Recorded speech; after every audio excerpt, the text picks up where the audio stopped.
Welcome to the Daily Bolster. Each day we welcome transformational executives to share their real-world experiences and practical advice about scaling yourself, your team, and your business.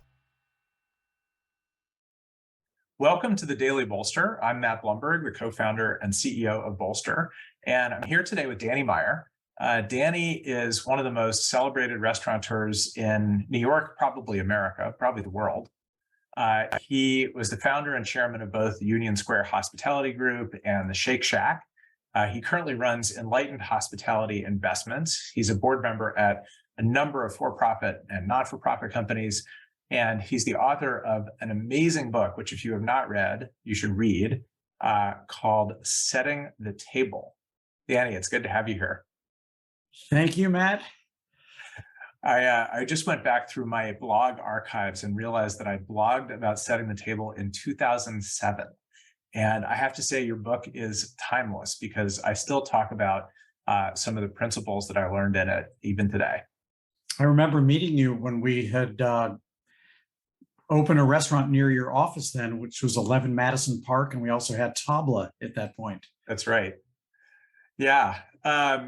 Well, the question I wanted to ask actually sort of comes from the reading of your book, which you talk in your book about something you call the hospitality quotient. You talk about the virtuous cycle of enlightened hospitality, which is now I get the name of your firm. And so my question for you, for all the CEOs who listen or watch the Daily Bolster, is how do the core principles of hospitality translate into the world of being a CEO? It's something that it took me a number of years to figure out because growing up in St. Louis, all I'd ever heard about was service, service, service. The customer's always right. And I had these notions drilled into me by my parents, my grandparents. And it took a lot of years. Back in the old days, the only way we'd get an annual report card was the Zagat survey, which would come out every fall, the little red book. And in it, they would ask 3 questions about every restaurant you had been to. What did you think of the food, decor, and service? And they also asked, and by the way, what are your 5 favorite restaurants? And so year after year, this thing would come out. And no matter how well we did for food, decor, and service, we would do even better in the listing of New York's favorite restaurants. So we were moving up from 13 to 10 to 7, 5, 3. Finally, number 2, New York's second favorite restaurant, on our way to number 1, I might add, with Union Square Cafe. But even in all those years, our food, decor, and service were never as high as the popularity ranking. And I said, we must be scoring off the charts in something that they didn't ask about.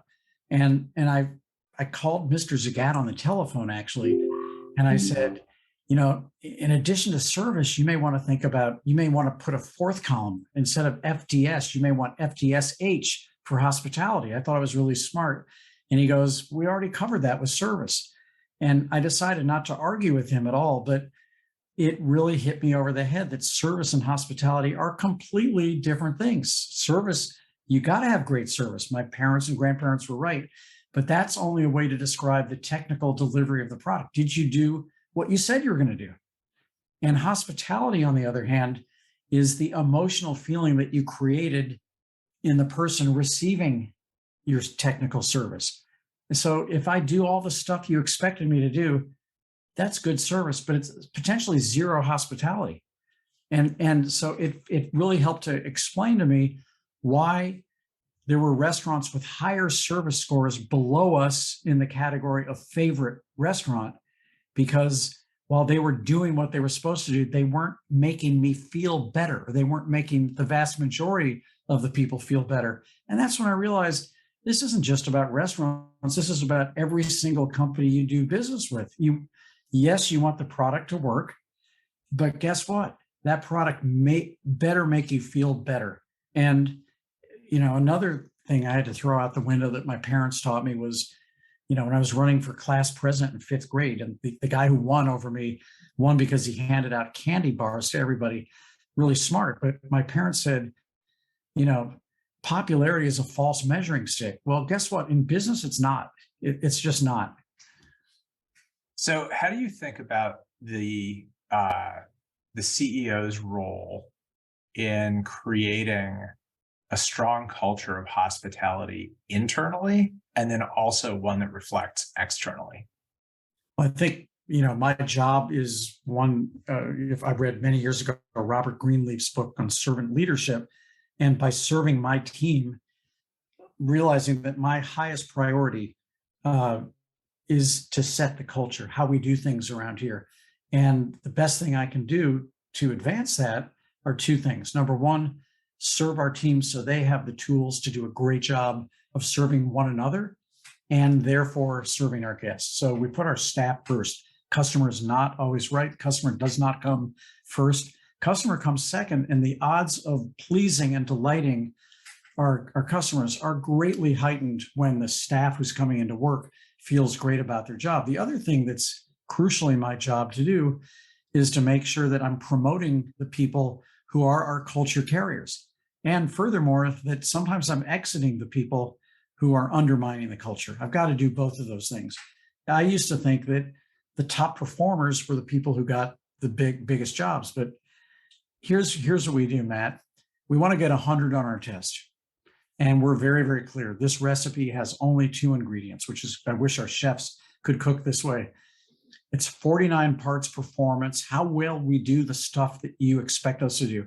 And it's 51 parts hospitality. How good do we make you feel while we're doing it? Got to do both. If it's a 49 is a failing grade on itself, perfect food is a fail if we don't make you feel great. But guess what? We can, sing Dixie and butter you up all we want. And if the food's no good and the food takes too long, you're not coming back anyway. So we got to get 100 on our test. But by separating and segmenting those two things, our staff knows what's expected of them: performance and hospitality. So last question for you. You were in businesses that serve the general population, right? That serve thousands of, individual guests every day. How important did you feel that it was for you to get engaged with guests directly? So I totally understand setting the stage, setting the table for your team to do that work and making sure you have the right people on the team. But you personally, as a leader, how engaged did you get with guests? Well, for the first 10 years of my career, I only had one restaurant, Union Square Cafe. And you would find me on the front door every single lunch and many, many, many dinners. And then even really up to having about 5 restaurants with Gramercy Tavern and 11 Madison Park, Tableau, Blue Smoke, Shake Shack. Even when we opened the Modern, which it was the first restaurant we couldn't walk to because it was at the Museum of Modern Art.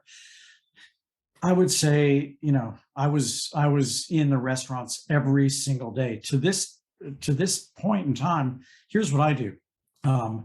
You'll find me in one of our restaurants every day, just because I love being there and I love seeing the people. I love seeing the food. I love seeing the chefs. But the other thing I do is that every night before I go to sleep, well, not right before I go to sleep, I read all of our reservation reports for the following day so I can see who's going to be coming to the restaurants, and I can send notes to the chef, the general manager. And then in the morning, I get to see all the dining reports that our general managers send in so I can see how last night went.